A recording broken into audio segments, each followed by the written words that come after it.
Gente, muito boa noite. Tivemos um final de semana inspirador, intenso. O programa de ontem à noite foi de fato uma bênção de Deus. Quantos de vocês estiveram aqui? A maior parte esteve aqui no programa de ontem. Deus seja louvado pelo que aconteceu e como nós somos edificados em Cristo, né? E como a música nos falou ao coração. E tivemos uma visão linda de Cristo. Eu saí daqui realmente fortalecido no Senhor Jesus. E hoje, neste domingo, estarmos aqui juntos por causa dEle, é mais um motivo de alegria. Eu sei que vocês estão aqui por causa de Cristo. No entanto, há outras pessoas que não estão aqui, mas nos acompanham através da transmissão ao vivo de todos os nossos cultos, estão nos acompanhando nesse momento. Nós queremos mandar um abraço para você que está nos assistindo em casa e entendemos que pela onipresença de Cristo, Ele também está aí ao seu lado. A palavra diz que em Cristo habita corporalmente a plenitude da divindade. E a plenitude da divindade envolve a sua onipresença. Ele disse: estarei convosco todos os dias, até a consumação dos séculos. Então tenha certeza da presença de Cristo em seu coração e em sua casa. Queridos, durante esta última semana, nós abordamos o tema, a sério, o impacto da cruz na realidade, e nós vimos como a cruz tocou no coração e na vida de várias pessoas. Inclusive, se dessemos oportunidade, vocês também poderiam dizer como a cruz impactou a sua vida, a ponto de fazer a diferença, a ponto de triunfar e redirecionar o seu viver. E nós queremos hoje que você pense como Jesus mudou o seu viver. O que é que você pensa a respeito de Jesus Cristo? Hoje eu andei colocando uma série Fascinados por Jesus no Facebook, expressando pelo menos 1/10 do que eu penso a respeito de Cristo. Isto é fundamental em nossa vida. O que você pensa de outra pessoa vai determinar o seu relacionamento com ela, sim ou não? O que você pensa do teu esposo? O que você pensa dos seus pais? O que você pensa daquele professor da sua faculdade? Ou de repente o que você pensa do dono da empresa onde você trabalha? Melhor ainda, o que você pensa da pessoa que está aí ao seu lado? Por favor, não diga. Mas o que nós pensamos a respeito de outra pessoa determina como nos relacionaremos com ela. Interessante que o que eu penso a respeito de Cristo determina como eu me relaciono com as coisas que pertencem a Ele. Como, por exemplo, a sua palavra. O que eu penso de Jesus, naturalmente, vai determinar isso. Como eu me relaciono com a igreja. Sabe, o que eu penso de Jesus vai determinar isso, sim ou não? Como eu me relaciono com a lei, os 10 mandamentos, tem a ver com o que eu penso a respeito de Cristo. E o que eu penso a respeito dele se revela, consciente ou inconscientemente, da forma como eu me relaciono com estas coisas. Então, por isso, o que você pensa de Jesus é fundamental. E esse pensamento ele vai determinar não só os seus sentimentos em relação a Cristo, mas vai determinar a tua vida.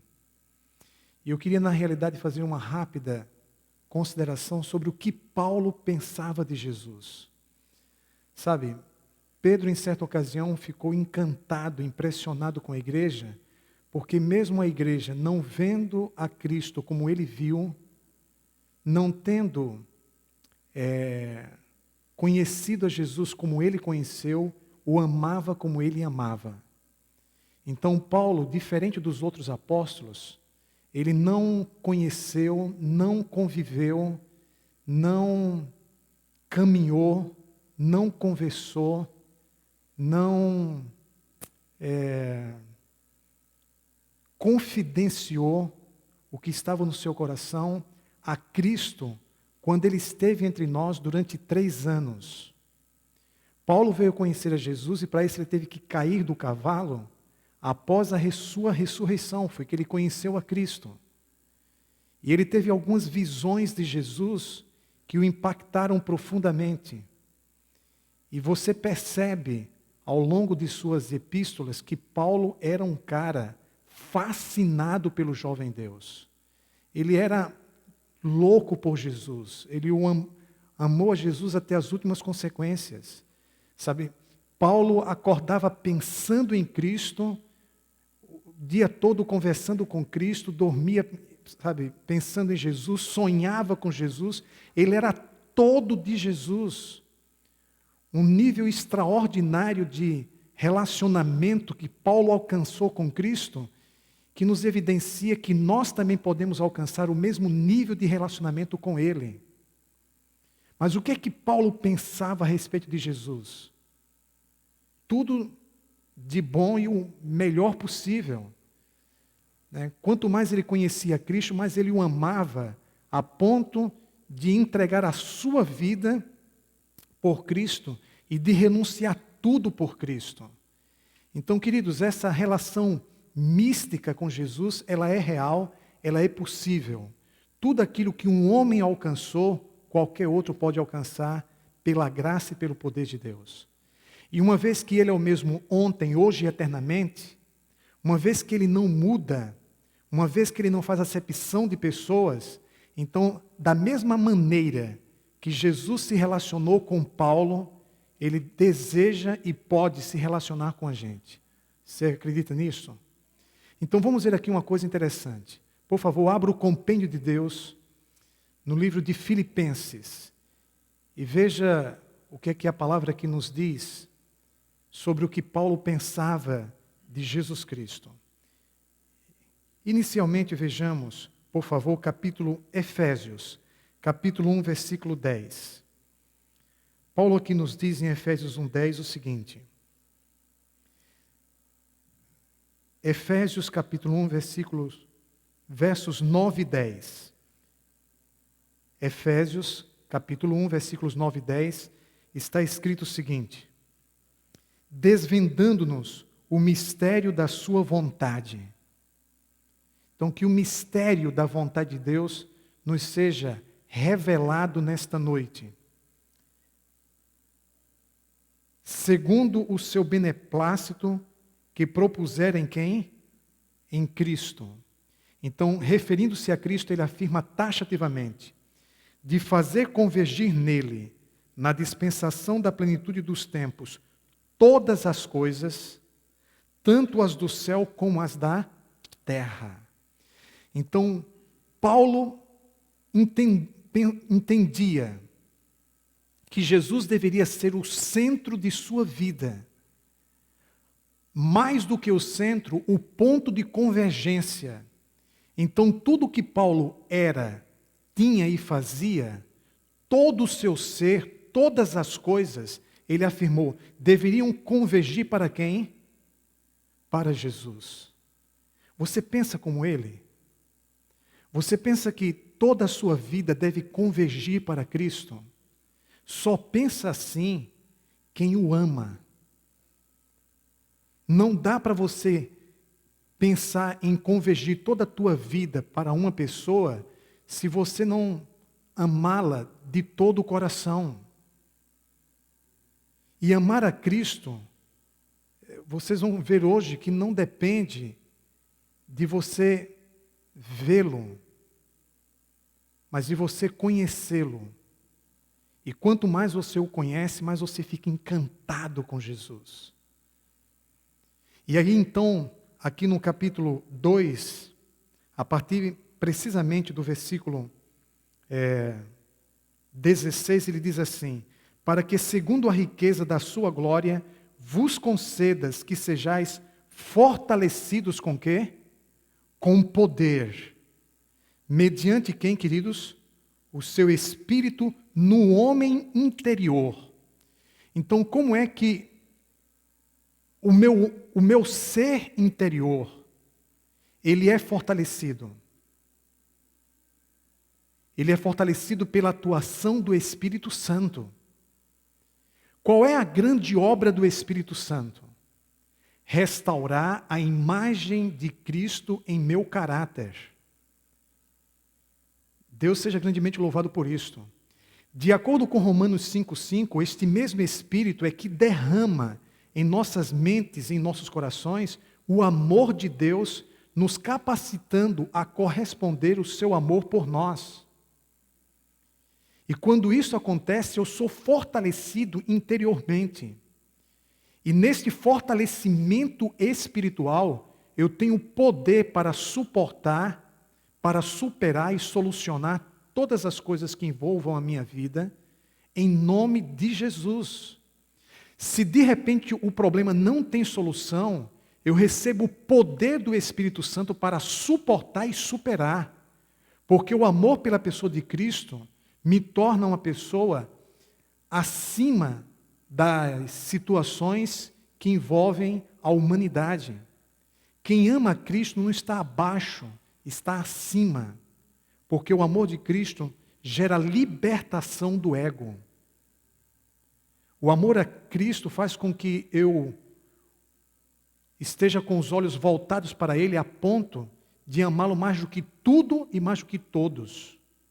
E quando eu amo a Cristo mais do que tudo e mais do que todos, não tem para ninguém, inclusive para o próprio Lúcifer. Mas quando eu não amo, eu me torno vulnerável.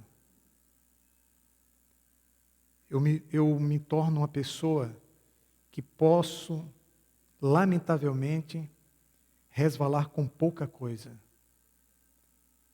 Então aqui ele diz aqui o seguinte, queridos, verso 17, e assim habite Cristo em vosso coração. Então quando ele dizia assim, habite Cristo em vosso coração, Paulo não está falando de uma teoria. Paulo está falando de uma experiência pessoal. Houve aqui a inspiração em cima de sua experiência com Jesus. E que experiência você tem com Cristo? Experiência real com Jesus a ponto dele andar com você, estender o seu longo braço sobre o seu ombro e você ter a percepção de que Jesus é um amigo certo das horas incertas, de que Ele está ao teu lado às 24 horas do dia, de que Ele é capaz de calçar tênis, vestir calça jeans e camisa e camiseta para estar ao teu lado e de repente vir aqui para a praça no domingo de manhã às 9 horas e dar aquela geral nessa praça. E por falar nisso, quantos vieram hoje pela manhã aqui para a praça? Debaixo daquele frio? Hoje eu bati pino. Hoje vocês vieram e eu não vim. Quem mais veio aqui? Mas parabéns. E a esposa deu moral? Deu apoio? Esse cara fica energizado quando você vem. E a filhona? Não perca. É bom demais. A praça virou um lazer. É fantástica. E Jesus está com a gente naquela praça. Eu creio nisso, queridos. E Paulo diz aqui que Ele habite em vosso coração. Coração na Bíblia significa o quê? Mente. Você não ama com o coração. Você ama com a mente e Deus usa a estrutura do cérebro, através do hipotálamo, para que você realmente ame a Cristo de forma real. Que Ele habita em sua mente. Então o que é que Paulo pensava de Jesus, gente? O que você pensa de Jesus? E aqui ele nos afirma o seguinte, que isso acontece pela fé, estando vós arraigados e alicerçados em amor. Não dá para conhecer Jesus sem amar. Não dá para ser cristão sem amar. É utopia. Nós vamos ver isso daqui a alguns instantes. Se você ainda não ama de todo o seu coração, saiba que você ainda não é cristão. Você pensa que é, mas ainda não é. Porque o cristão é uma clonagem de Cristo. E essa reprodução da pessoa de Cristo no meu homem interior é coisa de Deus, é obra divina, é algo sobrenatural que está acima da naturalidade humana. É coisa de Deus. E é isso que revoluciona a vida de um ser humano. E faz com que ele, então, esteja acima da linha de limitação humana e mundana. E isto aqui é o que há de mais verdadeiro. Então vocês percebem que existe uma íntima relação na visão espiritual bíblica entre amor e espiritualidade. Espiritualidade, queridos, é o amor por Cristo que se projeta em nossa vida, em todos os segmentos, em todas as áreas, em todas as dimensões. Não tem essa de Jesus alcançar uma área de sua vida e não alcançar a outra. Ou ele é tudo, ou lamentavelmente, vai ser nada. Existem algumas coisas que esse Cristo altamente equilibrado é radical. Não se engane. Existem algumas coisas em que esse Jesus que é altamente equilibrado, ele é radical. E o cristão equilibrado, ele é radical em alguns aspectos que são inegociáveis. Vocês concordam com isso? Não queira ser crente demais, porque você termina sendo um fanático. E também não seja crente de menos, porque aí você já se apostatou e não sabe. Então as coisas de Deus têm um ponto de equilíbrio. E Jesus nos ensina a ser equilibrados, mas firmes. E naquilo que é essencial, chegamos pela graça de Deus a ser radicais. Um radicalismo por amor a Cristo. Deus seja louvado por isso, amém? E aí aqui nos diz, amados, no versículo 18, a fim de poderdes compreender com todos os santos qual é a largura e o comprimento e a altura e a profundidade, e conhecer o amor de Cristo, que supera, que excede todo o entendimento, para que sejais tomados de toda a plenitude de Deus. Ora, aquele que é poderoso para fazer infinitamente mais do que tudo quanto pedimos ou pensamos, conforme o seu poder que opera em nós. E o poder de Deus que opera em mim e em você, quem é? O Espírito Santo. Amém? Mais uma coisa, para nós concluirmos essas considerações iniciais. Por favor, abra o compêndio de Deus no livro de Filipenses. Bíblias abertas em Filipenses.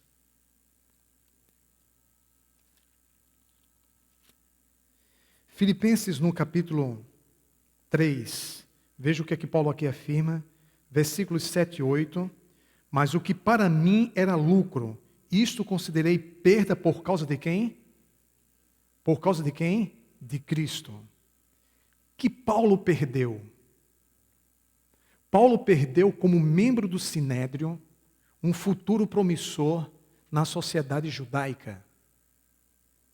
Como membro do Sinédrio, sabemos então que Paulo era um homem que tinha um alto poder aquisitivo, era casado, culto, um status quo que o deixava numa situação privilegiada e assim sucessivamente. E Paulo perdeu todas essas coisas, inclusive a esposa, não sei se ele tinha filhos, mas a esposa, por amor a Cristo, ele disse, perdi tudo isto e considero lucro por amor a quem? A Cristo. Versículo 8, sim, deveras considero tudo como perda. Paulo não está sendo um pouco radical aqui, gente? Considero tudo como perda por causa da sublimidade do conhecimento de Cristo Jesus, meu Senhor. Paulo usa a expressão Senhor, referindo-se a Cristo, mais de 300 vezes. Jesus era o Senhor de sua vida. E aqui ele nos diz, por amor do qual perdi todas as coisas e as considero como refúgio para ganhar a Cristo. Paulão. Preciso dizer mais alguma coisa sobre esse homem? Era ou não era uma pessoa fascinada, encantada com Jesus? Jesus era ou não o seu grande herói, o centro de sua vida?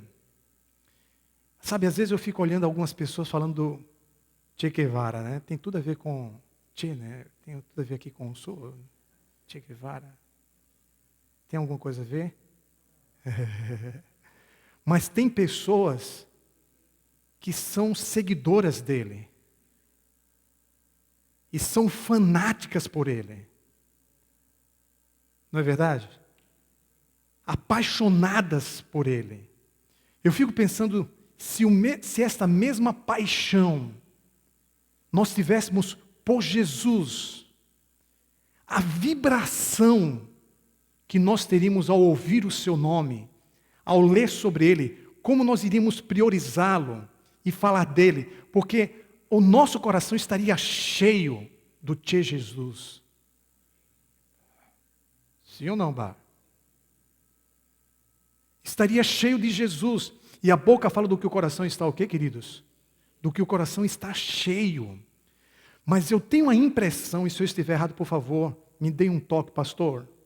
O senhor está, de repente, aí delirando. Então, nos meus delírios da noite, né, pensando em Jesus, eu fico, de repente, cogitando a possibilidade de que nós não sejamos tão apaixonados por Ele. E que ainda não estejamos tão dispostos a perder tudo por amor a Ele. E que ainda não alcançamos um nível espiritual de amá-lo acima de tudo e de todos. E que Ele ainda não é o nosso Superman. Isso pode acontecer? Pode acontecer, queridos. Isso pode acontecer. E uma vez que nós estejamos conscientes dessa possibilidade, temos que tomar atitudes no sentido de escolher Jesus, como nós falamos ontem, acima de tudo e de todos. E passarmos mais tempo com Ele. Investirmos mais tempo ouvindo músicas sobre Ele. Lendo sobre Ele. E assim por diante. Eu fico pensando se o tempo que alguns passam no Facebook passasse no Face Cristo. Contemplando a sua face. A revolução espiritual que isso poderia gerar. Que aquilo que, sabe, o tempo que você passa conversando com alguém, e ali você conversa com os dedos, né? Conversa com alguém, você passasse conversando com Cristo. O que aconteceria em tua vida? Pare e pense exatamente nisso. Nós investimos mais tempo em quem nós mais amamos. E quando você ama, você quer passar o tempo todo com a pessoa. Vocês concordam com isso? Sim ou não? Então, queridos, eu vou compartilhar com vocês algumas coisas que eu penso de Jesus. O que é que eu penso de Jesus? Se não fosse Jesus, quem eu seria, onde eu estaria? Inclusive agora. Pense nisso. Quem você seria se não fosse Jesus? Porque nós estamos aqui por causa dele. Nós fomos batizados, entregamos a nossa vida, sabe, fizemos renúncias e nos abraçamos com Deus por causa dele. E há pessoas aqui que há décadas estão andando ao lado de Jesus. Então, se não fosse Jesus, quem teria sido Pedro? Quem teria sido Paulo? Quem teria sido Maria Madalena? Quem teria sido Zaqueu? Quem teria sido Mateus? Agora, por favor, se não fosse Jesus, o que é que você pensa? Quem você seria? Aí você diz, pastor, olha, eu não estou muito bem não. Eu não estou muito bem não. Querido, se você não está muito bem com Cristo, imagine sem. Você estaria numa situação macrobiótica, analógica, estomacal, desesperadal. Pode crer. Você pode estar passando por uma fase difícil, mas Cristo tem feito a diferença em sua vida. Então que a gente se apegue com Ele. Mais e mais. E o que de repente está acontecendo em tua vida Sabe? É uma evidência de que você está olhando para outras coisas e não para Cristo. Mas se não fosse Jesus, quem eu seria, onde eu estaria? Queridos, em suma, eu sou nada sem Jesus. Mas com Ele, eu não sou muita coisa não. Mas Ele é tudo em mim. Ele é tudo para mim. Vocês concordam com isso? Sim ou não? Primeiro que eu não estaria nem aqui falando para vocês só estão me ouvindo por causa dele. Só vieram aqui à igreja por causa dele. Então, queridos, ele é tudo. E Paulo também tem o mesmo pensamento a respeito de Jesus. São 10 pensamentos. O segundo, Jesus mudou radicalmente a minha vida em todos os aspectos. Mas mudou mesmo. É verdade que apesar das mudanças que ele realizou na minha vida, eu, de repente, em alguns aspectos retrocedi, mas em outros eu avancei. É a dinâmica da vida cristã. As coisas não funcionam na vida cristã numa caixinha de sapato, onde tudo é quadradinho e tudo acontece ali sob controle. Não se engane. As coisas na vida cristã não ocorrem dessa forma e nem tampouco da maneira que nós lá no íntimo gostaríamos. Ocorre às vezes uma bagunça na nossa vida espiritual, onde a gente tem que pedir que Jesus arrume a casa. Porque se Ele não arrumar a minha vida, eu estou completamente desestruturado. E tem uma coisa, queridos, existe uma relação muito íntima entre organização e espiritualidade. A espiritualidade, ela envolve uma reorganização da vida. E existem algumas coisas que às vezes estão bagunçadas na minha cabeça por causa do pecado. E Jesus tem que vir arrumar as coisas e alinhar com o pensamento de Deus para que eu continue tendo uma relação de coração a coração com o Pai. Porque às vezes, infelizmente, algumas pessoas, alguns problemas e alguns pecados e algumas provações, me desestruturam. E faz com que eu perca Jesus de vista. E o que aconteceu com José e Maria quando perderam Jesus de vista? O que aconteceu com eles dois? Numa festa tremenda em Jerusalém, com cerca de 1 milhão de pessoas presentes em Jerusalém, na festa da Páscoa, perderam Jesus de vista ao retornarem para cá porque se distraíram. E um dos grandes problemas hoje em nossa espiritualidade chama-se distrações. E o inimigo usa pessoas, coisas e circunstâncias para nos distrair, para que a gente deixe de olhar para Cristo e Ele deixe de ser a nossa prioridade. E aí então José e Maria retornaram e passaram quantos dias para reencontrarem a Cristo? Quantos dias? 3 dias. O perderam de vista no momento e passaram 3 dias para reencontrar a Cristo. Quanto tempo, de repente, o Espírito Santo precisa, sabe, depois que nós perdemos a Cristo de vista, para nos reencontrarmos com Ele. Agora, queridos, quem estava perdido? Era José e Maria ou era Jesus? José e Maria que estavam perdidos. Sabe, na realidade, eu não preciso encontrar a Cristo, porque não é Ele que está perdido. Eu preciso ser encontrado por Jesus. É Ele quem me encontra. Quando eu sou impulsionado a buscá-lo, é porque Ele já me encontrou. Quando eu sinto vontade de estar com Jesus, é porque Ele já está em mim. A Bíblia diz que o querer e o efetuar vem de quem? O querer e o efetuar vem de quem? De Deus. Então Ele já está operando isto em mim. Deus nos ajude a entender esta maravilha espiritual que envolve nosso relacionamento com Jesus Cristo. Eu quero dizer que você já foi encontrado por Jesus. O fato de você vir hoje à noite aqui, deixar de estar em casa, e hoje está fazendo um friozinho, não está? Chegamos hoje a 13 graus, uma sensação térmica de 10. Amanhã vão ser 10, eu não ouço a gauchada dizer oba. Não. Mas eu vi gente de camiseta. Enquanto a gente estava todo agasalhado, né? Mas tem uns gaúchos exibidos, né? Pois é, eu também gosto do frio, mas só para gaúcho mesmo, em torno de 10 graus, está de camiseta, né? Muito bem, mas vocês estão acostumados com os extremos, por isso que vocês são tão fortes, além de bonitos. Muito bem, queridos, Jesus mudou radicalmente minha vida em todos os aspectos. Mais ainda, o que é que eu penso de Jesus? A ponto de ser fascinado por Ele. Cristo não é uma criação humana. Ele em mim é uma recriação divina.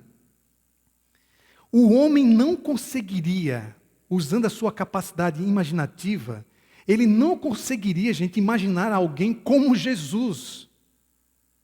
Não conseguiria. Dá uma olhadinha na mitologia bíblica. A mitologia bíblica. Dá uma olhadinha na mitologia grega. E vê o que é que os caras andaram inventando e o povo andou acreditando. E você hoje, quando analisa, você diz, pô, nada a ver. Mitologia grega, o que eles conseguiram inventar. Dá uma olhadinha na questão do budismo. Vê a história de Buda, para você ver como é que, sabe, as pessoas acreditam nisto. Dá uma olhadinha na questão de Maomé. Os homens não conseguiram inventar alguém como Jesus. Não conseguiriam, porque Jesus está além da capacidade humana de imaginação. Por isso, então, fica bem claro, Cristo não é uma criação humana.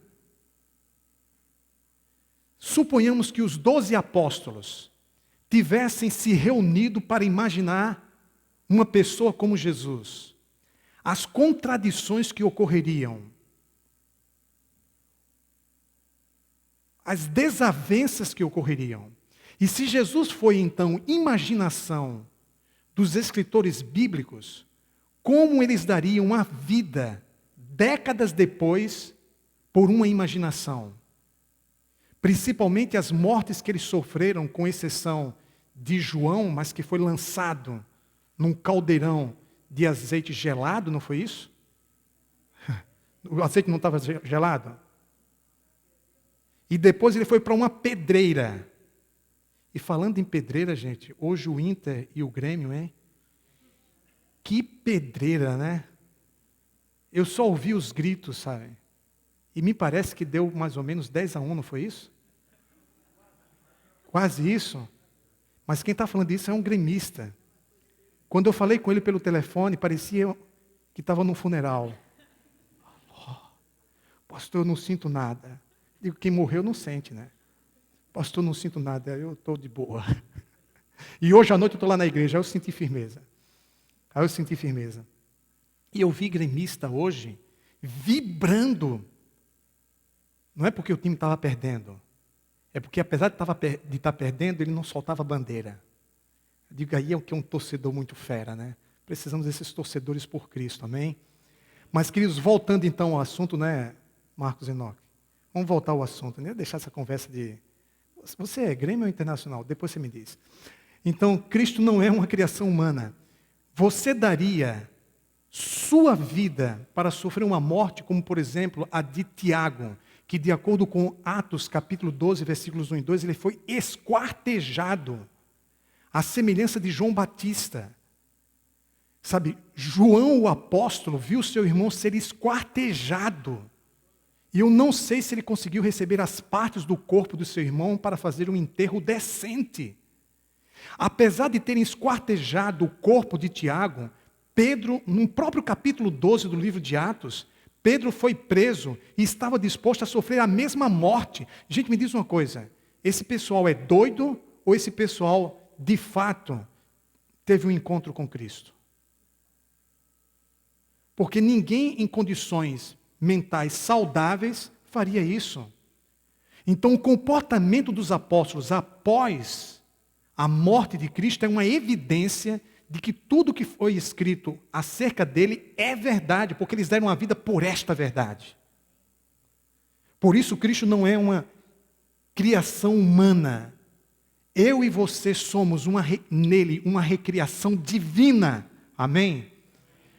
Deus seja muito louvado por isso. E nós cremos que Ele tem poder para nos salvar, inclusive de nós mesmos, do mundo e do maligno. 3 poderes invencíveis. Nós cremos que Ele tem poder para nos salvar, porque Ele teve para nos criar. Então a relação entre o Éden e o Gólgota é totalmente teológica. Louvado seja Deus. Amém? Muito bem, queridos. Cristo não foi um homem que ousou ser Deus, mas Deus que se dignou ser homem. Como explicar o fato de uma adolescente virgem ter se tornado grávida? Como explicar isto? Aconteceu já algum caso como este? Nunca. Se alguém aqui quiser dar uma de Cristo, por favor, você tem que primeiro nascer de uma virgem. Já começa a facilidade por aí, meu irmão. E depois você tem que experimentar uma cruz. E ainda no 3º dia ressuscitar. Então isso significa que não há ninguém como Ele. Ele é único, inigualável, ímpar. Não há ninguém como Ele. Deus seja louvado por isso, amém? Quanto vale o ser humano? Quanto vale o ser humano? Ao olharmos para a cruz, chegamos à conclusão do valor do ser humano. Quanto é que vale o ser humano? Ele vale o único, não é um Deus. Ele vale o único Deus crucificado. Então, quando você tiver alguma dúvida sobre o seu valor, olhe para a cruz. Estendida entre os céus e a terra, está o Filho de Deus. E cada pingo de sangue que cai é uma linda declaração de amor. Eu te amo, eu te amo, eu te amo, e estou disposto a fazer tudo por ti. Sua autoestima, ela está baseada neste senso de valor. Queridos, a criação e a redenção são as 2 colunas que devem sustentar a nossa autoestima. Você precisa entender o valor que você tem. Quando de repente você, infelizmente, cai em pecado e fica se autocondenando, fica tentando se punir, isso faz com que sua autoestima fique lá embaixo. E aí na próxima tentação você não tem forças para resistir. Porque você olha para si mesmo e diz, eu não valho nada. Mas no momento que você entende que você tem muito valor, você começa a se amar. Você começa a se valorizar. E isso dá forças para que você em Cristo diga não ao mundo e sim a Deus. Amém? Queridos, eu valho um Deus crucificado. Ninguém poderia me valorizar tanto quanto Ele. Ninguém. Então não há ninguém neste mundo que te queira mais do que Jesus. Que te valorize mais do que Jesus. Que faça mais planos de viver ao teu lado do que Jesus. Que seja mais disposto do que Ele a fazer tudo por você. Não existe. Jesus é único. Por favor, entenda e conheça por experiência pessoal esse Cristo. E chegue às suas conclusões sobre Ele. O que aconteceu na cruz não terá nenhum poder em nosso coração, se não acontecer aonde? No Calvário da nossa mente. O que foi que aconteceu ali na cruz? Jesus me amou até as últimas consequências. Jesus me amou mais do que a própria vida. Se o que aconteceu ali não acontecer no Calvário da minha mente, a ponto de eu amar a Jesus até as últimas consequências, a ponto de eu amar a Jesus mais do que a vida, o que ocorreu ali não terá poder sobre mim. Vocês estão começando a entender o mistério que está sendo desvendado em nossa relação a Cristo, à luz da palavra de Deus. Tua mente precisa se tornar um calvário, onde o ego é crucificado juntamente com o mundo, a ponto de você atingir o nível de experiência de Paulo, de entender que por amor a Cristo você pode perder tudo, porque Ele está acima de tudo e de todos. Amém? Vocês começam agora a entender porque o amor é fundamental. E precisamos tomar essa decisão de amá-lo até as últimas consequências. Para mim, o mais fascinante e maravilhoso em Jesus não são sua encarnação,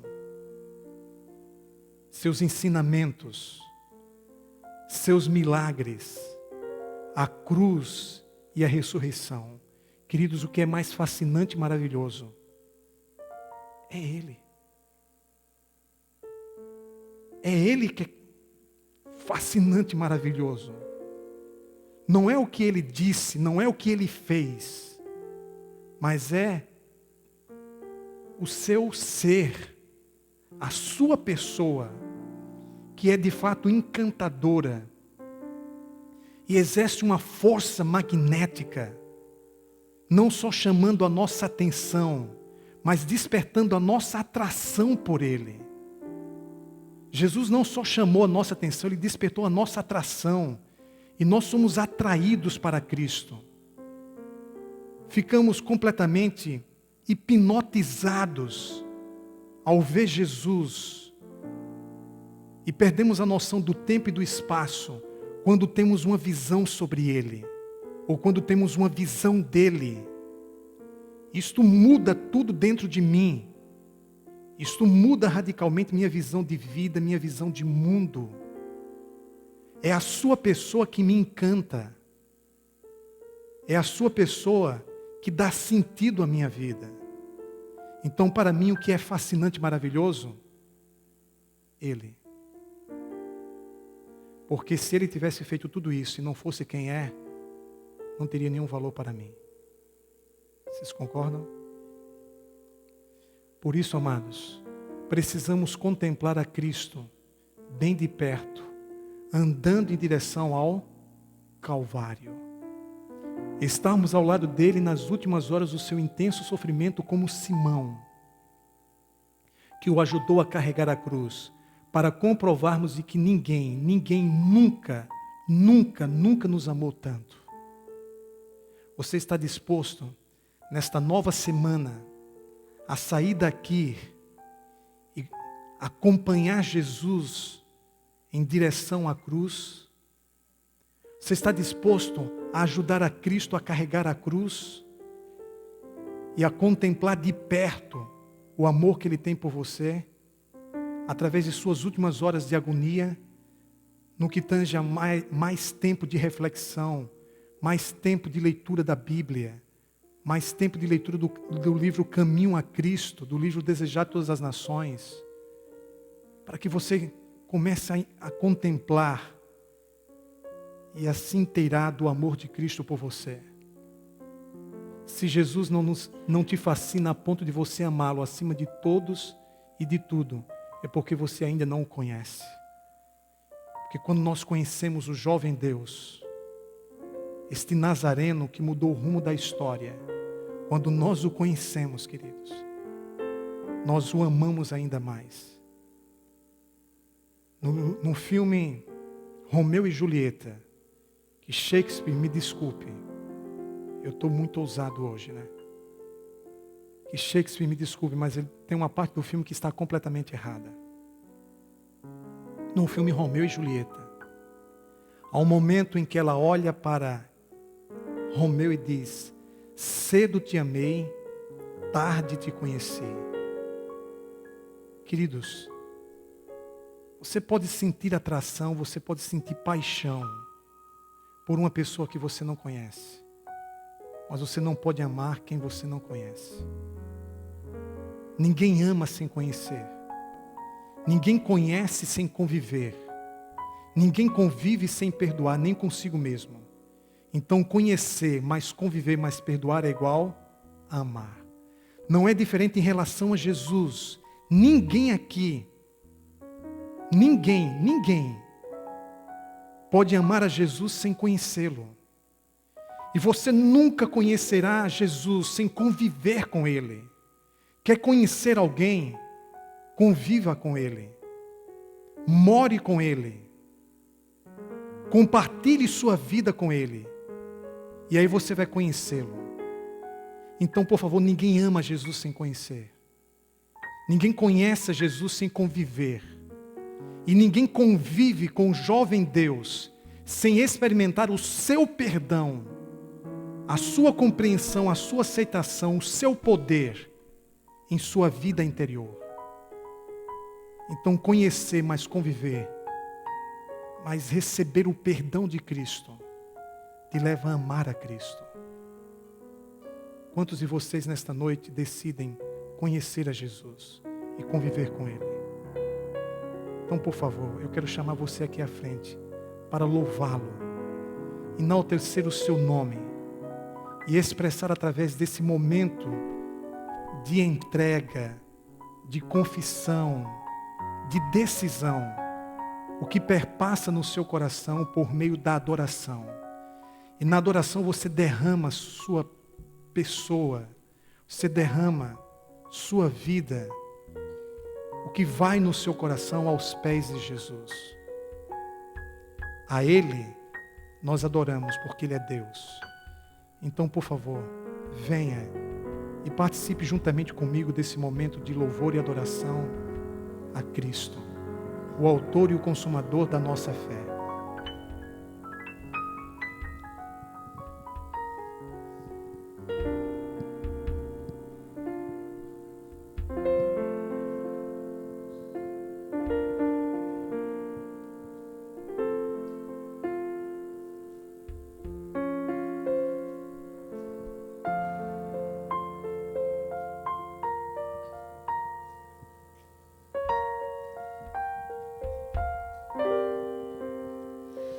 Já ouvi falar de uma terra sem igual, aonde tudo é paz e não há lugar pro mal. Almejo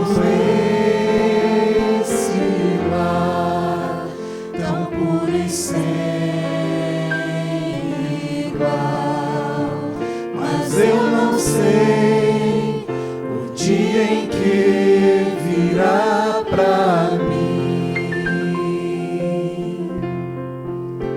Enquanto estou aqui, começo a pensar que desse bom lugar já posso desfrutar.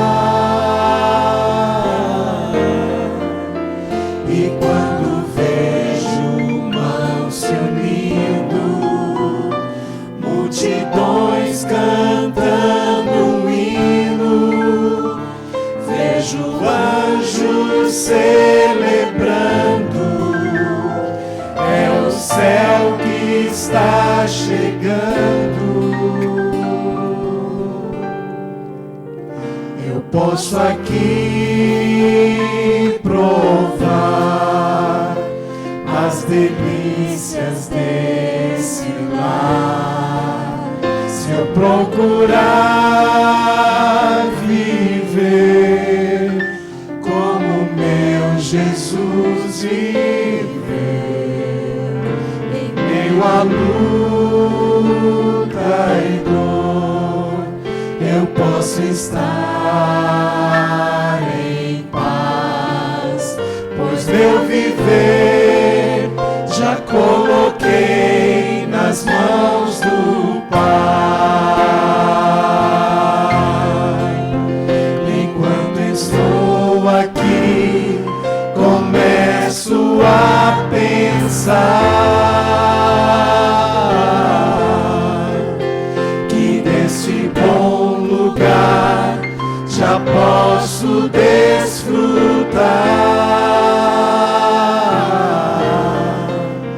E quando vejo mãos se unindo, multidões cantando um hino, vejo anjos celebrando, é o céu que está chegando. céu é aqui, se eu tomo tempo pra louvar. O céu é aqui, se eu me ajoelho para orar. O céu é aqui, se eu aprendi a perdoar. O céu é Jesus e onde Ele estiver, o céu será ali.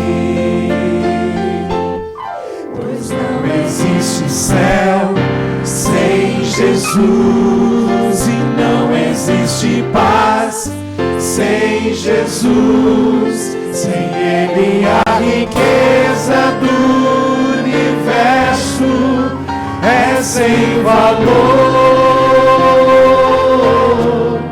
Pra queima de cristal sem Jesus e flores que não murcham sem Jesus. Pra que viver pra sempre sem ter a companhia de Jesus?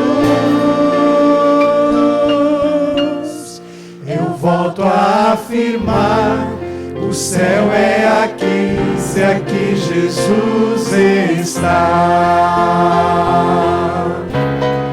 O céu é aqui, se eu tomo tempo pra louvar.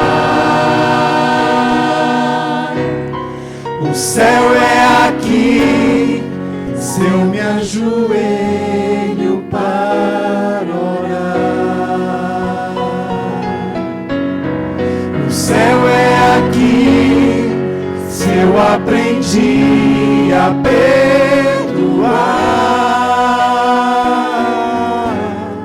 O céu é Jesus e onde Ele estiver, o céu será ali. O céu é Jesus e onde Ele estiver, o céu será ali. Santo, santo, santo Deus. Que visão linda, Senhor. Estamos tendo através da Tua palavra, do louvor, neste momento de adoração. Enaltecido sejas no coração de cada um de nós, pela maravilha da pessoa de Jesus Cristo. O céu não teria sentido sem Jesus. Oh Deus, nós temos consciência disso, Senhor. E suplicamos que Ele seja um amado das nossas almas. Que dentro do nosso crescimento espiritual, o conheçamos mais e mais. E o amemos mais e mais. Que isso seja real na nossa vida, Senhor. E que entendamos que é Ele quem dá sentido à vida eterna. E não a vida eterna que dá sentido a Jesus. Que entendamos, Senhor, que um momento com Cristo vale muito mais do que qualquer outra coisa neste mundo. Imagine uma vida com Cristo, Senhor. Uma vida aqui e a eternidade. Aí é demais, Pai. Não dá para imaginar. Mas é assim que a Tua palavra diz, que o que a gente não consegue imaginar é o que é dado para nós. E quando Tu falas isto, Pai, entendemos que a árvore da vida, o rio da vida, a cidade santa, com todo o seu esplendor e glória, a terra se tornando o centro do universo, a transportação do Éden para este planeta, a Tua presença, os salvos, os anjos. Ó Deus, se Jesus não estivesse, não teria sentido. Jesus é quem dá sentido, que dá poder. Amém. Que Ele seja de fato o autor e o consumador da nossa fé. Amém, Senhor. Que façamos convergir para Cristo tudo o que somos. Que façamos renúncias por Ele.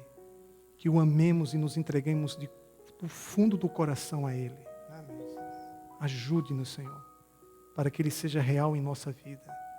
pelos méritos da cruz, nós te clamamos que ouças esta oração e ouças o nosso coração ao continuar te louvando, Senhor. Amém, Senhor. Amém.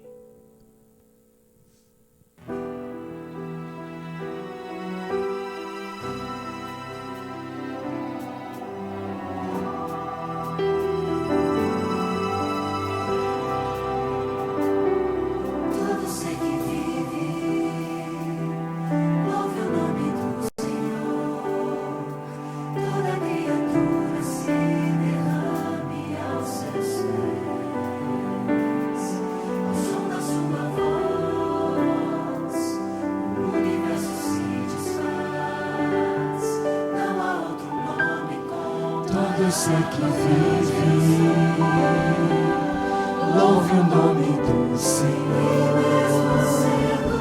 Toda criatura se derrama aos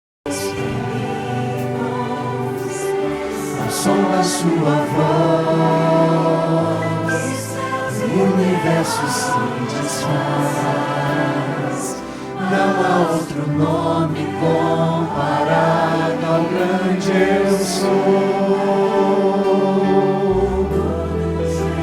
E mesmo sendo pó, com tudo que há em mim, confessarei que céus e terra passarão, mas o teu nome é eterno. Todo joelho dobrará ao ouvir teu nome, teu santo nome. Todo ser confessará, louvado seja o teu nome, teu santo nome.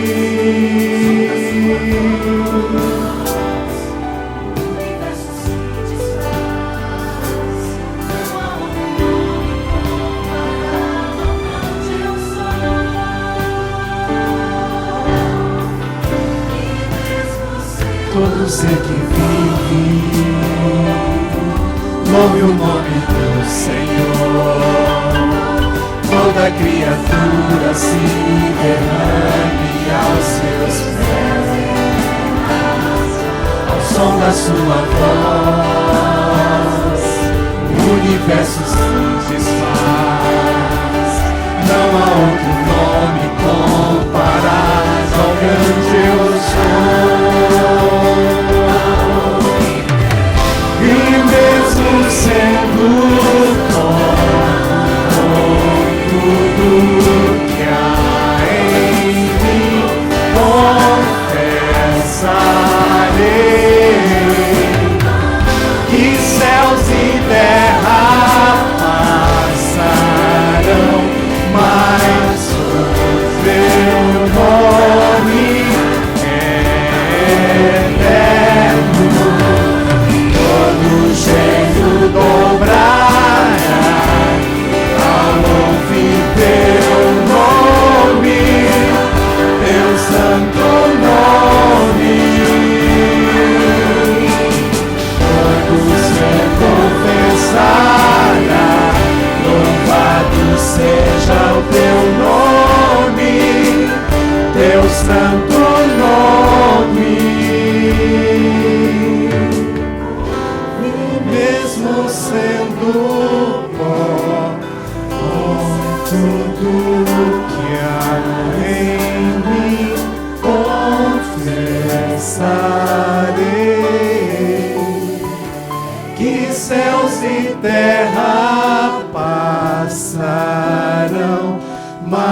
santo nome, todo ser confessará, louvado seja teu nome, teu santo nome. Todo joelho dobrará ao ouvir teu nome, teu santo nome. Todo ser confessará, louvado seja teu nome, teu santo nome. Queridos, eu entendo que Jesus quer ouvir tua voz. Ele já sabe, mas Ele quer que você expresse o que está passando no teu coração.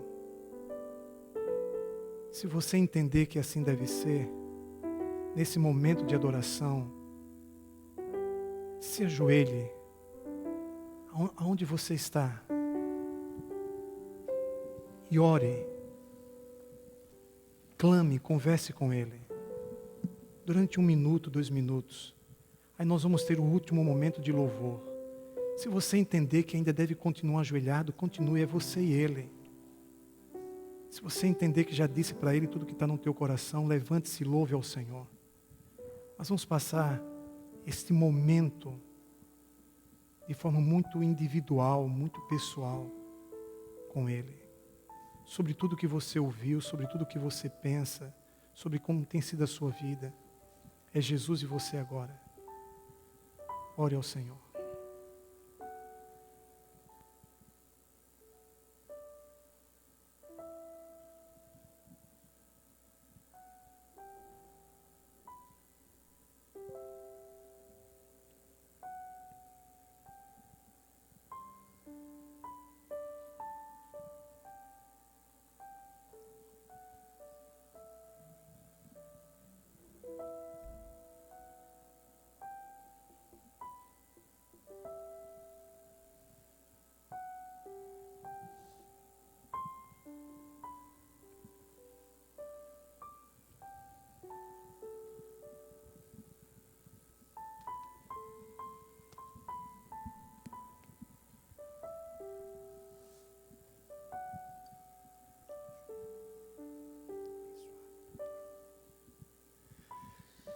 Todo joelho dobrará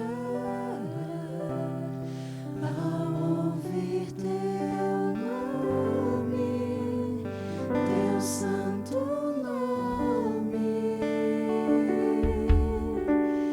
Todo ser confessará, louvado seja o teu nome, teu santo nome.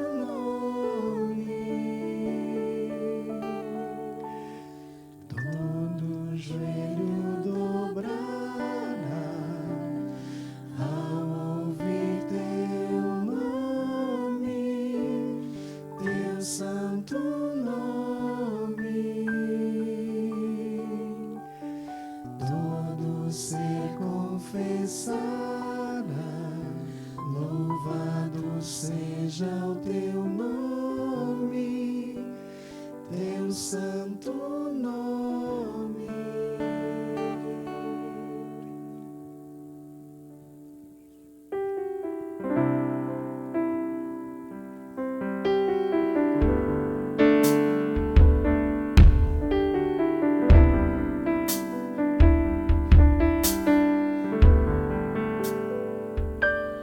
Todo ser que vive, louve o nome do Senhor.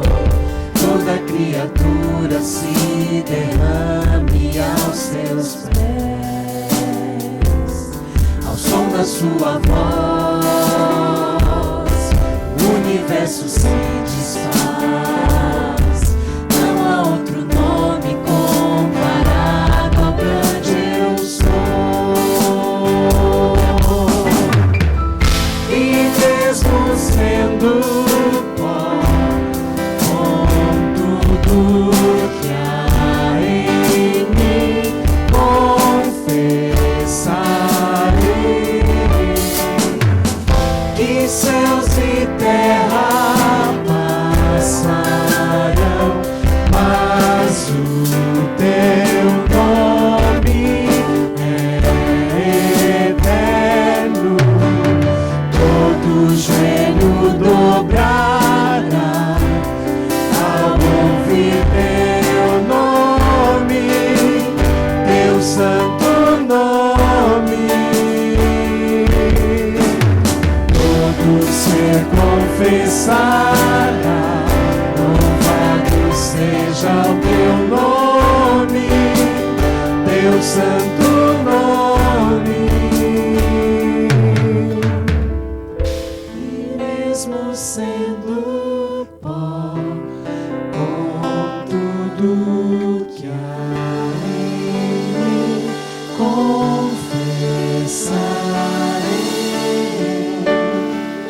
que céus e terra passarão, mas o teu nome é eterno. Todo joelho dobrará ao ouvir teu nome, teu santo nome. Todo ser confessará, louvado seja o teu nome, teu santo nome. E mesmo sendo pó, com tudo que há em mim, confessarei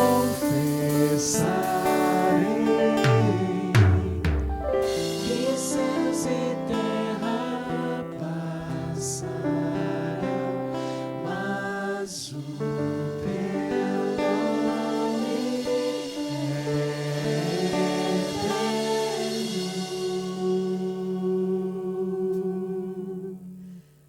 Que Deus acompanhe a todos.